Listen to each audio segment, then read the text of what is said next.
Fala, pupilinhos! Tudo bom? Eu sou o professor Daniel e hoje eu trago para vocês algo incrível, algo fantástico, algo que vocês tanto esperaram. Temos mais um capítulo de Redação Pronta.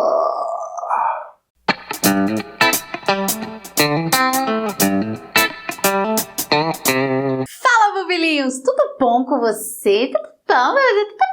E vamos lá, vamos começar a conversar sobre este tema aqui, que é o trabalho escravo moderno, né? É um tema que está em alta, a gente vai falar sobre a problemática do trabalho escravo no século XXI, como mudar esta realidade. Então, como todos sabem, este quadro chama Redação Pronta, é um quadro que o pessoal gosta muito aqui no canal, que é o quê? A gente traz o professor explicando a temática para você e na sequência eu faço uma redação mostrando como fica a introdução, o desenvolvimento, a conclusão a respeito do tema. Então você aprende o conteúdo e também vê uma redação simples, rápida, objetiva, como tem que ficar. Beleza? Então, a gente dá uma olhada no que o professor vai falar a respeito disso e a gente vai usar essas informações também para fazer as partes da nossa redação. Vamos lá, não deixa já começa fazendo o quê? Dando like aqui, já se inscreva nesse canal maravilhoso, incrível, e compartilha esse vídeo nos apps, nos grupos Facebook, várias coisas que você pode compartilhar. Um beijo, até daqui a pouco, dá uma olhada aí no professor. Tchau! Escravidão moderna. Essas duas palavras são fundamentais para compreender a forma das relações de trabalho no século XXI. E hoje, para você que vai fazer vestibular, vai fazer Enem, vai fazer concurso, para sua redação ou para sua prova, esse tema é extremamente importante. Portanto, vamos trazer para vocês quais são as características, quais são as repercussões dessa forma de trabalho que, infelizmente, ainda é tão comum nesse mundo moderno que vivemos. A escravidão, ela tem uma história longa. Nós temos aqui uma imagem da escravidão no período imperialista europeu, na África. Mas a escravidão, ela existe há séculos. Tomando formas de proceder, formas de ocorrer diferentes em diferentes pontos históricos e diferentes lugares do planeta. Nós tínhamos escravidão, por exemplo, na Grécia Antiga ou em Roma, um momento em que a mão de obra escrava era largamente utilizada. Também temos um processo muito forte de escravidão que vai se expandir para as Américas durante o mercantilismo. O transporte mercantil de africanos escravizados, de pessoas que saem da África forçadas para as Américas, foi um processo extremamente violento e uma das maiores migrações forçadas da história. Milhões de africanos atravessaram o Atlântico em barcos que muitas vezes afundavam ou em condições extremamente precárias para serem explorados no Novo Mundo. O Brasil é um dos países com a maior quantidade de cativos, de pessoas que seriam exploradas durante sua história como escravos. A escravidão no Brasil, ela voltada para as principais atividades econômicas, como o açúcar, o ouro e o café. O século XIX foi o grande auge da exploração de mão de obra humana, de mão de obra escrava, onde essa pessoa não teria direito nenhum, não teria reconhecimento dentro da sociedade que ela vivia. O Brasil é um país de herança e história escravocrata, né? Nessa imagem, por exemplo, nós vemos pessoas sendo escravizadas, africanos escravizados em lavouras de café, onde há um grande auge da escravidão brasileira. A escravidão no Brasil, ela vai existir de forma legal até a Lei Áurea, até 1888, 13 de maio de 1888. No entanto, é um engano achar que a escravidão desapareceu. No século XX e XXI, a escravidão vai ganhar novas formas, o que nós vamos chamar de trabalho análogo à escravidão, ou escravidão moderna. A escravidão moderna, ela está marcada não pelo critério racial necessariamente, ela não está ligada a algo que é legal, ela é ilegal, mas no entanto a falta de fiscalização, a estrutura produtiva do Brasil, por exemplo, facilita que grandes indústrias ou fazendeiros consigam explorar a mão de obra, consigam levar pessoas para regiões mais remotas e transformar o trabalho daquela pessoa em um trabalho análogo à escravidão. Para desenvolver a sua redação, é muito fundamental que você compreenda o processo de escravidão moderna. E a escravidão moderna tem características muito particulares do momento histórico que vivemos. A escravidão moderna, por exemplo, é um tipo de exploração do trabalho onde o trabalhador está exposto a condições precárias, coerção ou degradação humana, muitas vezes, no caso de mulheres que vão ser levadas para a Europa, prostituição, isso é uma forma de degradação humana, no sentido de forçar as mulheres a se prostituírem, um exemplo. O trabalho na escravidão também está ligado à retenção de documentos, muitos trabalhadores que acabam perdendo o passaporte ou perdem a carteira de trabalho, documentos no processo, então o contratante, entre aspas, reter documentos do trabalhador configura também numa prática de escravidão moderna. Remuneração abaixo do salário mínimo ou inexistente, aquele tipo de remuneração por lugar para dormir e comida, né? Muito semelhante àquele modelo de exploração que nós tínhamos no século XIX, e ele ocorre ainda.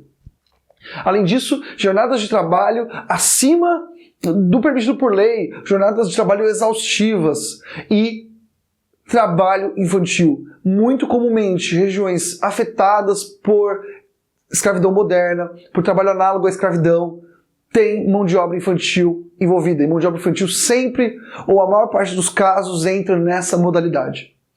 Além disso, muitos casos, como por exemplo agricultores que estão em lavouras, em lugares distantes, em regiões rurais, são vigiados, né, por leões de chácara, por capangas, por pistoleiros que garantem que ele não saia ali do trabalho, né? E também cercear o seu direito de ir e vir. Se você cerceia do trabalhador a possibilidade dele sair do trabalho ou ter que permanecer no local de trabalho em sua hora de folga, isso também configura uma forma escrava ou análoga à escravidão, de explorar a mão de obra.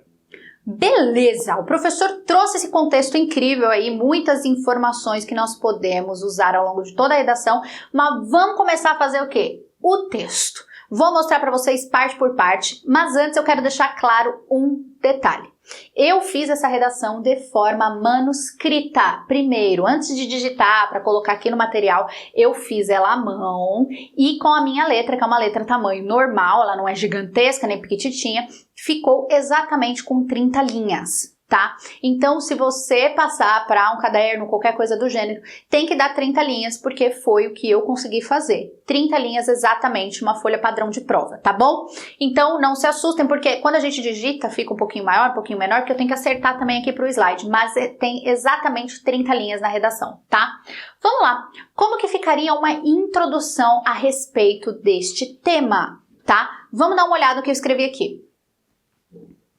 Desde a Antiguidade Oriental, a escravidão, prática em que uma pessoa assume propriedade sobre a outra, é utilizada como um mecanismo de exploração que afeta as minorias. No Brasil, ela foi muito marcante durante o período colonial e só teve seu fim legal com a Lei Áurea, em 1888, que aboliu o trabalho escravo.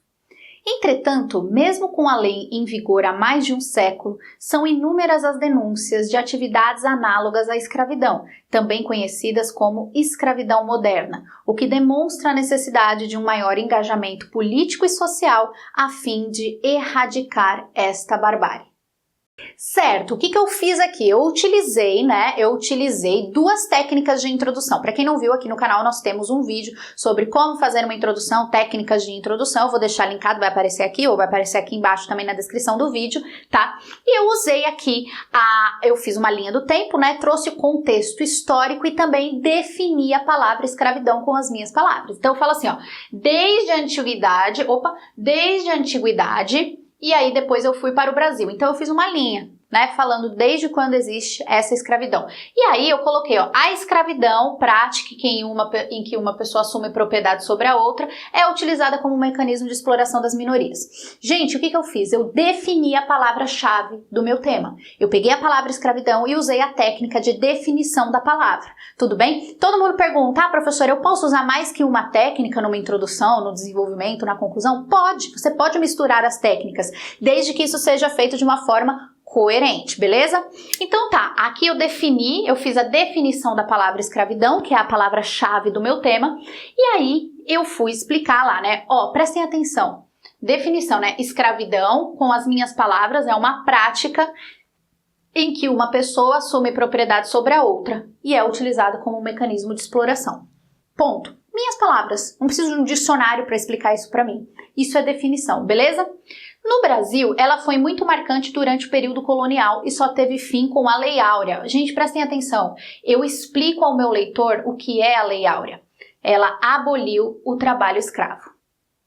Por quê? Quando nós fazemos uma redação, nós temos sempre a mania de ter o pressuposto que o nosso leitor sabe tudo sobre o texto. E ele não sabe nada sobre termos. A gente tem que sempre pensar assim, ó, o meu leitor não sabe nada sobre o assunto. Tudo que eu escrever aqui, tudo que eu me propuser a colocar na redação, eu tenho que explicar para ele. E é isso que eu tô fazendo. Eu explico o que é escravidão, eu explico rapidamente o que é Lei Áurea. Não são 20 linhas para explicar o que é uma Lei Áurea. É só você explicar rapidamente o termo, para que tudo fique claro, para que não haja falta de coesão dentro do seu parágrafo. Deu para entender? E para que ele não fale, pô, mas eu não tô entendendo o que você tá querendo dizer. O que é Lei Áurea? Foi abolido com a Lei Áurea. O que foi abolido? O que é a Lei Áurea? Tem que explicar para o leitor. E aí é que vem a minha tese, que é o meu ponto de vista a respeito da problemática que eu estou apresentando ao meu leitor. Tudo bem? A minha tese é a ideia principal, é o meu ponto de vista em terceira pessoa a respeito do problema. Então, olha lá. Entretanto, mesmo com a lei em vigor há mais de um século, são inúmeras as denúncias de atividades análogas à escravidão, também conhecida como escravidão moderna. Gente, e aí vem o ponto-chave da minha tese. O que demonstra a necessidade de um maior engajamento político e social a fim de erradicar essa barbárie. O que eu estou falando? Qual é o meu ponto de vista a respeito da temática deste problema? Eu quero erradicar esta barbárie, o que demonstra uma necessidade de maior engajamento, ou seja, atitudes precisam ser tomadas para que haja uma melhora, para que isso seja realmente erradicado. Deu para sacar? É essa daqui a minha tese, mostrei ela ali no final do meu parágrafo da introdução. Vamos dar uma olhada na explicação do professor e aí a gente volta com as nossas partes do desenvolvimento e da conclusão. O trabalho escravo no mundo hoje não afeta só regiões pobres ou trabalhadores de regiões rurais. Ele está espalhado pelos mais diversos setores da economia e aos 4 cantos do mundo. O trabalho escravo ele afeta em cifras muito grandes, ou trabalho análogo à escravidão, em cifras muito grandes, regiões mesmo desenvolvidas, como os Estados Unidos e Europa, que tem quase 1,5 milhão de pessoas nessa condição. O líder, sem dúvida, é a Ásia. A Ásia tem mais de 11 milhões de pessoas nessa condição de exploração. E essa condição de exploração afeta trabalhadores rurais e também trabalhadores das fábricas. Um caso bastante emblemático são os trabalhadores das indústrias têxteis da Ásia. Na China, no Sudeste Asiático, nos chamados tigres asiáticos, ou até mesmo na Índia, onde os salários são extremamente baixos, as jornadas são exaustivas, e onde grandes marcas, como por exemplo nessa charge aparece a Nike, exploram essa mão de obra e conseguem uma taxa de lucro muito maior do que aquela que teria pagando todos os direitos para o trabalhador. Então, você aumenta a lucratividade das grandes empresas e diminui os direitos dos trabalhadores. Então nós temos casos de indústrias de montagem, eletroeletrônicas, têxteis. As têxteis no Brasil também já ocorreu muitos casos onde foram denunciadas. E nós trazemos aqui um gráfico de onde mais ou menos, linhas gerais, ocorre mais esse tipo de exploração. Nós percebemos aqui que a mineração aparece, as confecções aparecem importante, as lavouras, a pecuária e a construção civil, que é um trabalho urbano, seria um grande fator, um tipo de atividade onde isso ocorre muito comumente. Então, as forças de fiscalização dos estados são muito importantes para garantir que esses trabalhadores sejam libertos. O Brasil tem, através da sua justiça, blitzes que são feitas. Essas blitzes levam fiscais da Justiça do Trabalho para áreas onde existam denúncias ou possibilidade desse tipo de trabalho estar ocorrendo. E no Brasil, entre os anos 2002 e 2008, 2007, nós temos aí 5, 6 anos onde a Justiça do Trabalho vai trabalhar muito no sentido de liberar pessoas nessas condições. No ano de 2008 para cá, essas libertações diminuem um pouco de velocidade, mas nós podemos dizer que nos últimos 15 anos nós tivemos um processo de fiscalização mais intensivo do que nas décadas anteriores, nos anos 90 ou antes disso. Então o Brasil, nos últimos anos, têm lutado para fiscalizar melhor isso, têm tentado fazer um trabalho de fiscalização mais eficiente. Então nós temos casos de escravidão em construção civil, por exemplo, de aeroporto. O aeroporto de Guarulhos, que é o maior aeroporto internacional do Brasil, teve casos de mais de 20 operários, mais de 20 trabalhadores que estavam ali construindo o aeroporto, estarem em condições insalubres, estarem em condições precárias de trabalho e serem libertados pela Justiça do Trabalho. Olha só. E, além disso, nós temos, por exemplo, o caso da Zara. A Zara, que admitiu, né, que havia trabalho escravo em sua cadeia produtiva, principalmente de mão de obra boliviana, de mão de obra migrante. A Zara, ela vai ter mais de 100 denúncias de trabalho escravo. Então, é algo extremamente grave no Brasil. Então, a escravidão ela se configura de várias maneiras. Ela pode ser de um trabalhador dentro de uma fábrica, sem condições de ir e vir, ou em jornadas altíssimas de trabalho, ou no campo, onde ocorre muito comumente o sistema de barracão. O sistema de barracão é um sistema onde o trabalhador é aliciado. O cara, por exemplo, mora numa cidade grande do Nordeste e ele é aliciado por um cara chamado gato. O gato leva esse trabalhador boia fria para o interior, para fazer o corte da cana, por exemplo. Chegando lá, ele tem muitos gastos, ele tem que pagar a estadia dele, ele tem que pagar a comida dele, ele tem que pagar a roupa, o equipamento, e o salário dele é extremamente baixo. O que acontece depois de 1 mês ou 2 meses? Muitas vezes esse trabalhador não conseguiu ganhar o suficiente para pagar as dívidas que fez nesse meio tempo. Então, esse trabalhador fica trabalhando por dívida, ele é um escravo por dívida na lavoura. Então, esse sistema de barracão é um dos grandes focos de trabalho escravo no Brasil, principalmente nas lavouras, e lavoura de cana é um exemplo bastante forte disso. A justiça brasileira, em 2014, determinou que se uma fazenda fosse encontrado trabalhadores em situação precária, em situação análoga à escravidão, essa fazenda seria expropriada e revertida para a reforma agrária. Então, a legislação brasileira começa, a partir de 2014, a criar novos mecanismos de controle para que esse trabalhador não sofra esse tipo de trabalho, para aumentar a pressão sobre os latifundiários, sobre a bancada ruralista, para que esse trabalho desapareça. Então, em 2017, o governo Temer vai tentar sancionar uma emenda onde se flexibiliza essas condições de trabalho escravo, né, facilitando que ele acontecesse. Isso mesmo, olha que loucura. Nessa emenda, caso o trabalhador estivesse trabalhando em condições insalubres, ou salários muito baixos, ou jornadas muito grandes, isso ainda não seria considerado trabalho escravo. A não ser que se fosse tirado o direito de ir e vir. Né? Então é meio que, se o trabalhador aceitou, então ele não é escravo. E para a Justiça do Trabalho não tem isso. Tanto que o Supremo Tribunal Federal vai reagir a essa emenda e vai bloquear a emenda. Em dezembro do mesmo ano, o governo vai recuar dessa decisão e vai manter a legislação de 2014 e vai manter as condições muito semelhantes ao que já estava. No entanto, mesmo legalmente o governo recuando da decisão de flexibilizar o trabalho escravo vai avançar no Brasil no ano de 2018. Por quê? O governo não consegue sancionar a lei que flexibiliza, no entanto, ele corta a verba de fiscalização. Olha só, eu não ganhei no jogo político, então como eu sou governo, eu faço o quê? Eu corto a fiscalização. Então continua ilegal, mesmo que você não tire o direito de ir e vir, você pode ainda estar ali em trabalho escravo por conta de outras questões. No entanto, como a fiscalização é muito menor, vai se punir e se identificar muito menos casos. E isso é extremamente grave.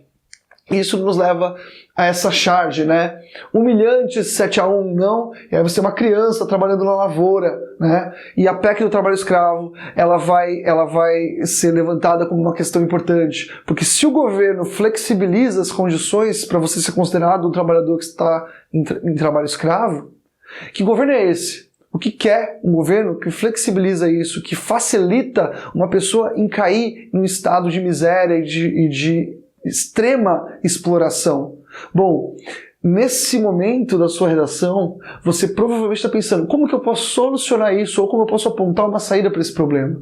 Bom, uma das formas é recorrer aos órgãos internacionais e buscar apoio, buscar levantamentos, buscar maior fiscalização e atenção do mundo para esse problema. Sacou? Bom, espero ter ajudado você a compreender mais sobre o trabalho escravo no Brasil e no mundo. A gente se vê logo. Até mais um Redação Pronta. Abraço e tchau e tchau. Certo, baseadas nas informações que temos, vamos montar aqui o nosso desenvolvimento. Dá uma olhada no que eu escrevi. Segundo matéria publicada na revista Exame, a Ásia e a África são os continentes em que mais ocorre o trabalho escravista. Isso se dá, pois, o primeiro é líder mundial na produção têxtil, além de montagem e eletroeletrônicos. No segundo, existem fortes relações de trabalho escravo análogos à escravidão nos setores da mineração e agricultura, principalmente na exploração do cacau, sendo grande parte dos chocolates produzidos na Europa providos de mão de obra infantil, escrava e africana. Ou seja, o que eu fiz? Eu peguei a informação que o professor, é uma informação que a gente tem, certo? É uma informação que a gente tem, e eu coloquei aqui e exemplifiquei isso. Então eu falei, segundo matéria publicada na revista Exame, olha a fonte da minha informação. Toda vez que você coloca uma informação externa no seu texto, você tem que colocar a fonte, de onde você tirou isso. Deu para entender? Se não tiver a fonte, sua redação pode ser anulada, porque isso pode ser visto como plágio. Sempre coloque a fonte. Então, segundo a revista Veja, a Ásia e a África são os continentes em que mais ocorre trabalho escravista. Isso que a revista Veja trouxe pra gente de informação. E aí, o que eu vou complementar baseado nisso? Qual que é o meu argumento que eu trago a respeito? Por quê? Porque o primeiro, a Ásia, eles são líderes na produção têxtil, além de montagem e eletroeletrônicos. O segundo, que é a África, eles são fortes no setor de mineração e agricultura, principalmente quando a gente fala da exploração do cacau. Isso é uma informação que a gente tem nossa. Isso não estava na revista, tudo bem? A revista trouxe a primeira parte da informação pra gente e o resto é o nosso argumento. Então a gente fala assim, ó, sendo grande parte dos chocolates produzidos na Europa produzidos pela mão de obra infantil, escrava e africana. Então, eu já estou trazendo problemática aqui para o meu leitor. Já estou trazendo isso, estou falando, isso daqui não tá certo isso aqui. Tudo bem? Vamos lá. Como que eu vou complementar isso? Inúmeros movimentos ocorrem para que haja uma maior fiscalização e libertação de pessoas em situação de exploração. De forma negligente, após o ano de 2008, no Brasil, o índice de pessoas resgatadas começou a cair progressivamente, segundo dados do IBGE. E eu coloquei ali o que significa a sigla IBGE. Isso ocorre devido a diversos interesses políticos, por exemplo, no Brasil, onde o presidente em exercício Michel Temer tentou alterar o conceito de trabalho escravo, que amenizaria e favoreceria empresários dos setores que têm maior evidência dessa prática. A medida foi suspensa pelo Supremo Tribunal Federal e logo o governo acabou recuando na tentativa de mudar o texto da legislação anterior. Ou seja, eu peguei as informações que eu já tinha, vamos falar assim, o professor trouxe essas informações pra gente e o que a gente está fazendo? A gente assimilou e eu tô colocando isso no texto, tudo bem? Só que tudo que eu tô usando de dado, gente, olha lá, segundo dados do IBGE, eu coloco a fonte da minha informação, tudo bem? Por quê? Então eu trago uma informação aqui e na sequência eu argumento a respeito dessa informação, ó, até o final do meu texto. Quando eu coloco uma citação, quando eu coloco um dado estatístico, qualquer coisa do gênero, é importante que você não coloque isso e deixe lá como informação plena. Não, você tem que usar isso para reforçar o seu argumento. Então, o meu argumento, na verdade, está aqui, ó, no final do parágrafo. Isso daqui é uma informação que eu trouxe porque eu li sobre isso, eu pesquisei sobre isso, eu sei sobre isso. Deu para entender, gente? Então, eu coloco aqui, ó, que o presidente em exercício, Michel Temer, ele tentou alterar o conceito, só que aí o Supremo foi e não deixou que isso acontecesse. Então, eu tô dando argumentos aqui para convencer o meu leitor de que deixar a situação da forma que está é errada, é uma coisa errada, tudo bem? Então, e eu vou trazer na sequência medidas para que isso seja alterado. Dá uma olhadinha aí. Visto isso, a gente já pode fazer o quê? Fechar o nosso texto, trazer ali a conclusão com um projeto de intervenção, principalmente se a sua prova for focada no Enem. Então, olha só a conclusão com o projeto que eu coloquei aqui para vocês. Neste cenário, nota-se a necessidade de tomar medidas que realmente sejam eficazes para a real abolição do trabalho escravo no mundo. A Organização Internacional do Trabalho, OIT, aliada ao governo de cada país, olha aí os agentes, tudo bem? Deve criar o projeto Liberdade, né? Eu dei um nome para o projeto, que visa treinar e qualificar fiscais do setor que farão intensivas buscas e investigações em empresas que têm grandes potenciais para práticas escravagistas. Ao identificar a ação ilegal, essas companhias serão multadas em 50% do seu faturamento anual e o dinheiro será destinado a entidades filantrópicas que cuidam e recuperam pessoas resgatadas em situações análogas. Somente com uma fiscalização eficiente, com pessoas preparadas, é que o cenário mundial de trabalho escravista será alterado. Ou seja, gente, o que eu fiz aqui? Eu retomei, ó, percebem que eu retomei a minha tese no finalzinho do texto, eu retomei lá a minha introdução e eu propus aqui um projeto de intervenção. Eu dei um nome para este projeto, eu dei os agentes que farão isso, tudo bem? E eu detalhei esse projeto, eu sempre falo isso para vocês, detalhar o projeto de intervenção. Não é falar que eu preciso conscientizar a sociedade a respeito do trabalho escravo moderno. Eu quero saber o que será feito. O que será feito? Será feito um projeto chamado Liberdade. Ele vai treinar e qualificar fiscais do setor. Esses fiscais farão intensas buscas em empresas que têm grandes potenciais para isso, de trabalho, né? Já tem um histórico de trabalho escravo.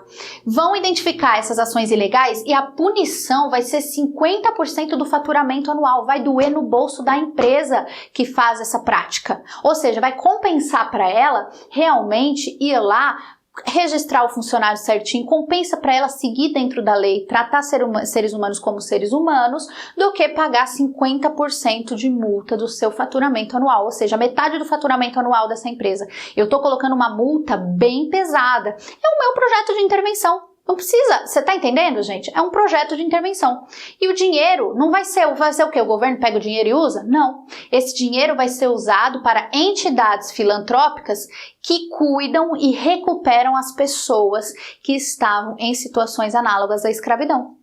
Eu também dou um destino a esse dinheiro. Tá dando para entender? Então, porque essas pessoas passam por danos físicos e psicológicos gravíssimos e elas precisam se recuperar de alguma forma. Então, o dinheiro que vai vir dessa empresa vai ajudar na recuperação dessas pessoas e dessas famílias que muitas vezes são destruídas, né, graças ao trabalho escravo moderno. Beleza, gente? Eu espero que vocês tenham entendido, que vocês tenham gostado. Tem aí as explicações completas, as fontes, tem a introdução, 2 desenvolvimentos, uma conclusão com o projeto de intervenção e retomada da tese. Espero que você tenha entendido, gostado. Não deixe de compartilhar esse vídeo com seus amigos no WhatsApp, no Face, em tudo que você quiser. Pode estar liberado para compartilhar. E também não deixe de se inscrever e dar um like nesse vídeo. Um beijo para você, até a nossa próxima aula aí. Tchau!